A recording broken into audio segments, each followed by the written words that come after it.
जीवन में यदि उन्नति करना है, विकास करना है, धनवान बनना है, महान बनना है, सुख शांति पाना है, तो आपको सत्संग से जुड़ना पड़ेगा। इसके अलावा कोई रास्ता नहीं। एक ही रास्ता है, वन वे है, इसी पे आना पड़ेगा। शबरी ने राम से पूछा कि भक्ति किसे कहते हैं, तो राम ने कहा है, शबरी मां, प्रथम भगति तन कर संगा, दूजे रहती मां कथा प्रसंगा। गाओ ये चौपाई मानस की है। राम ने कुछ और नहीं कहा, ये करो वो करो, बोले संतों का संग करो, संग का प्रभाव, खुशबूदार फूल का संग करो तो सुगंध अपने आप मिलती है। आहा। प्रथम भगति तन कर संगा, दूजे रति बिठाइए बिठाइए कथा प्रसंगा। प्रथम भगति तन कर संगा, दूजे रति मां कथा प्रसंगा, दूजे रति। भगवान शबरी को कहते हैं दूसरी भक्ति, जहां मेरी कथा हो रही हो, जहां प्रवचन हो रहा हो, सत्संग हो रहा हो, कोई संत वाणी प्रसारित हो रही हो, अति प्रेम से जा करके सुन लेना, ये दूसरी भक्ति। दूजे रति मम कथा प्रसंग। कथा, सत्संग, प्रवचन जो बहुत प्रेम से सुनता है उसी को फल मिलता है। बहुत बार मनुष्य कथा में आता है लेकिन प्रेम से सुनता नहीं, मन में सोचता है हमारा न्योता था तो हम आ गए, बैठे हैं। न्योता बुलाया था अवस्थी जी ने इसलिए आ गए हैं, अब महात्मा जी कुछ बोल रहे हैं, चलो बैठे हैं, कोई बात नहीं। सत्संग समाप्त होते ही गाड़ी स्टार्ट किया, इतना जोर से लेकर भागे कि बच गए महात्मा जी, पता नहीं कौन मंत्र मार देता। हाँ, उसको कोई फल नहीं मिलेगा। हाँ, कुछ नहीं। प्रेम से सुने। कथा सत्संग कैसे सुनना चाहिए? सुनी समझ ही जन मुदित मन, मज्जहि अति अनुराग। तुलसीदास ने सत्संग सुनने का तरीका भी बताया, कैसे सुनना चाहिए। उन्होंने कहा अति अनुराग से। अनुराग माने प्रेम होता है, लेकिन अति शब्द लगाया, यानी अति प्रेम से सुनना चाहिए। अत्यंत प्रेम, लास्ट दर्जे का प्रेम, उसके बाद प्रेम और बचा ही नहीं, पूरे प्रेम से सुने, पूर्ण प्रेम। मज्जहि अति अनुराग। मज्जहि माने स्नान करना। एक तो पानी से स्नान होती है, शरीर का मैल धुलता है, और दूसरी स्नान सत्संग के द्वारा ज्ञान के जल से होती है, जिससे मन और अंतःकरण का मैल धुलता है। शरीर का मैल तो सभी लोग धो लेते हैं लगभग, लेकिन मन का मैल कोई बिरले धो पाता है। और मन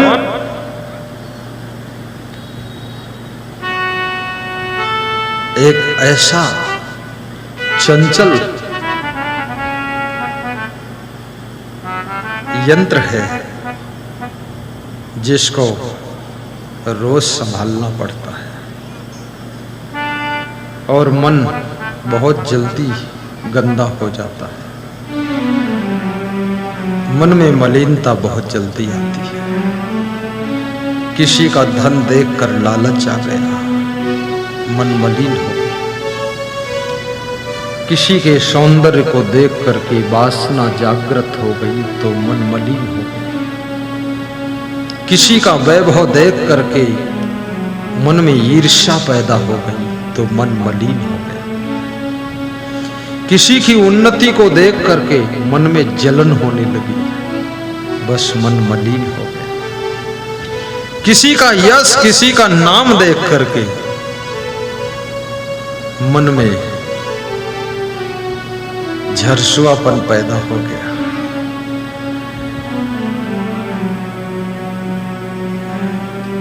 किसी का लगा हुआ बैनर देख करके मन सह नहीं पाया तो बैनर फाड़ कर ले गए। ये मन की मलिनता ही है, बैनर फाड़ दिया। कुंभ मेला राजिम छत्तीसगढ़ में मैंने देखा, एक होर्डिंग लगा था, उसमें से एक नेता के फोटो की लोग आंख निकाल ले गए। तो मैंने पूछा इसकी आंख निकाल दिया, क्या बात है? बोले इसको हम देखना नहीं चाहते। तो हमने कहा तो अपनी आंख निकालना चाहिए, तब तो नहीं दिखाई देगा, उसकी क्यों निकाला? बोले इसकी भी निकाल दूंगा, आंख रहेगी नहीं तो इसकी दिखाई नहीं देगी, इसका मुंह काट दूंगा चक्कू से। बोले हमने कहा साक्षात काटो तो पता चले। बोले साक्षात तो उसके पड़ोस पहुंचना मुश्किल है, मंत्री है, मिनिस्टर है, और जो मेरे अंदर भड़ास है, गुस्सा है, वो इसके बैनर को काट दूंगा। ये मन के अंदर जो क्रोध आता है, गुस्सा, इससे मन मलिन होता है, बहुत खतरनाक। कई बार तुम जिसको गाली देते वो है भी नहीं, बहुत दूर है, और तुम गाली अपने घर में बैठ कर देते हो। यही मन की मलिनता है। कई बार मनुष्य किसी किसी की निंदा करता रहता है, बुराई बताता रहता है, ये मन की मलिनता है। और याद रखना, किसी का जब तुम गुणगान करते हो, किसी के गुणों का गान करते हो, तब तुम खुद गुणवान बनते चले जाते हो। जब विद्वान की प्रशंसा करते हो तो तुम्हारे अंदर भी विद्वता बढ़ना शुरू कर देती है, और जब विद्वान की निंदा करते हो तो तुम्हारे भीतर मूर्खता पैदा होना शुरू हो जाती है। इसलिए गुणवान की प्रशंसा करो।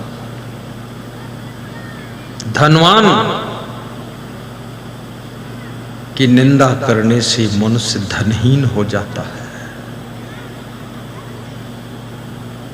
धनवान की निंदा मत करो। ये सोचो इसने कितनी मेहनत किया, कितनी बुद्धि लड़ाई, कैसे उन्नति किया है।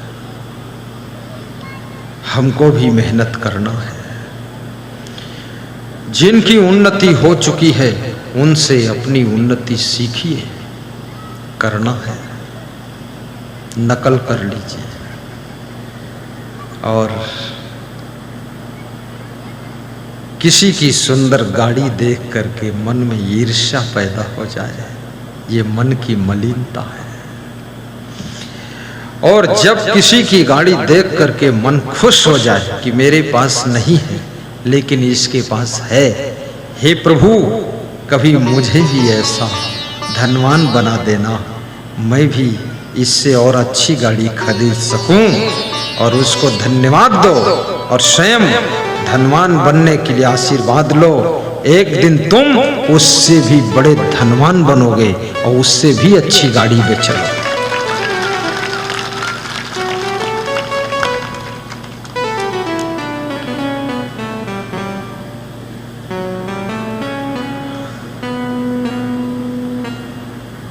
यदि आपके मन में आलस्य आ गया, आलस्य भी दो प्रकार का होता है। एक तो शरीर से आलसी जो पड़ा रहता है माटी का धोंधा जैसे,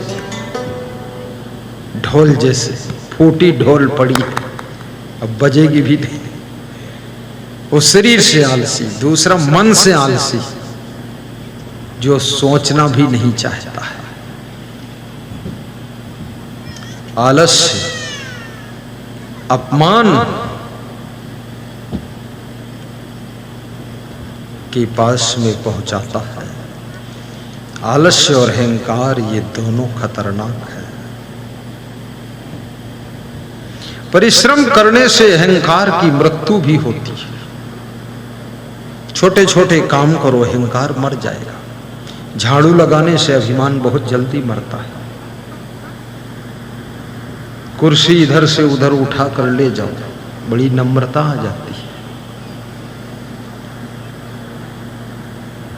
लोगों को गिलास में पानी बांट बांट कर पिलाओ खूब, बड़ी नम्रता आती है।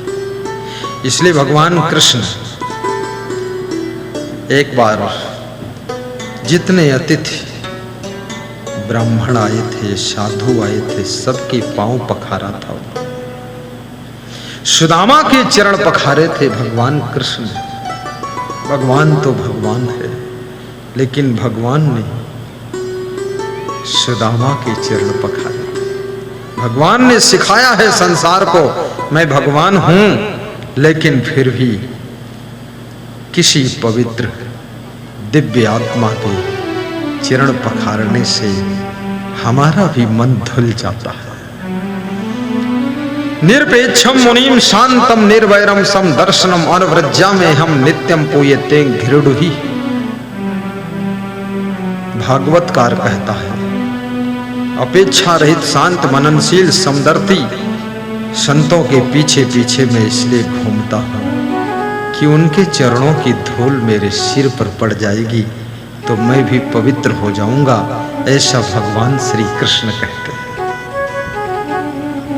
भगवान राम भी संतों को बहुत मानते थे। संतों के ऊपर उनकी श्रद्धा कभी टूटी नहीं थी। इतना समस्या आ गई, राम का वनवास हो गया, पिता का मरण हो गया, सीता का हरण हो गया, लक्ष्मण को शक्ति बाण लग गया, दुनिया भर का लफड़ा हो गया, लेकिन संत और गुरु से श्रद्धा नहीं टूटी। आजकल का आदमी भक्ति करता है और जरा सी हानि हो जाए, उसकी भैंस मर जाए तो मंदिर का दरवाजा बंद कर देता, बोला भगवान में कोई दम नहीं तो भैंस की दम कैसे निकल गई। इतना कमजोर श्रद्धा है लोगों की, स्वार्थ भरी भक्ति। राम के पिताजी मर गए, भक्ति में 1% भी गिरावट नहीं आई और श्रद्धा बढ़ गई। भगवान राम कहते हैं, शायद मेरे घर में भक्ति थी, सत्संग था, गुरु वशिष्ठ की कृपा थी, विश्वामित्र का आशीर्वाद था तो पिता का ही मरण हुआ। अगर इनका किसी का आशीर्वाद नहीं होता तो शायद मेरी तीनों माताएं भी पिता के मरने के बाद आत्महत्या कर सकती थी, वो भी मर जाती, बहुत गड़बड़ हो जाती। भक्त हमेशा इस तरह से सोचता है, कभी उसकी भक्ति कमजोर नहीं होती।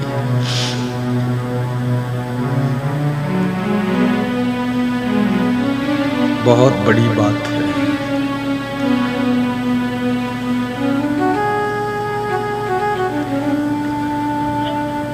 एक मुस्लिम रोज नमाज पढ़ने जाता था मस्जिद में।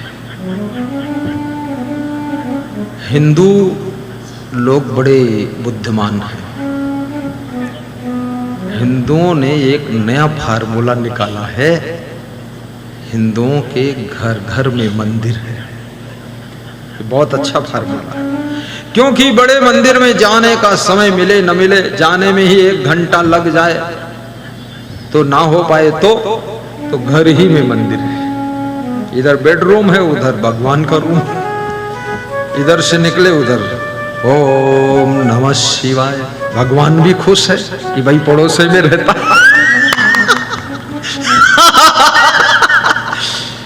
ईश्वर मैंने बहुत विचार किया, ये बहुत जरूरी था, अभी हो गया। इस कलयुग में लोगों ने नया फार्मूला निकाल लिया,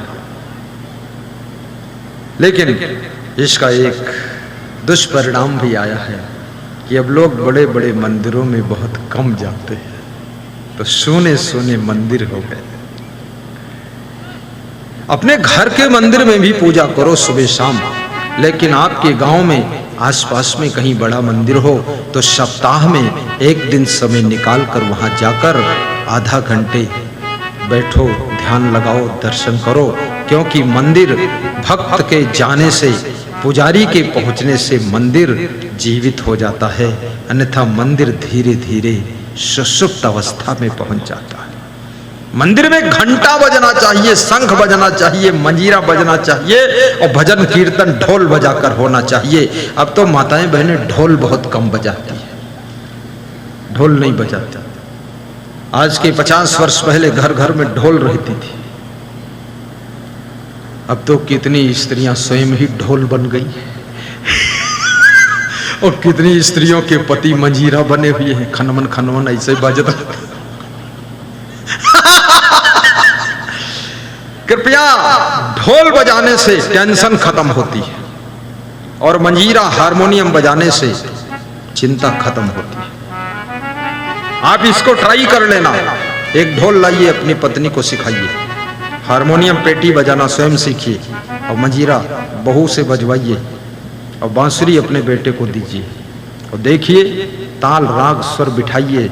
शाम को सवेरे बहुत काम रहता, सवेरे मत बजाना बांसुरी वांसुरी, सवेरे तो बांस बजाना पड़ेगा, बांसुरी से काम नहीं। शाम को बिना वो किए आधा घंटे भजन के बिना भोजन करना मना है।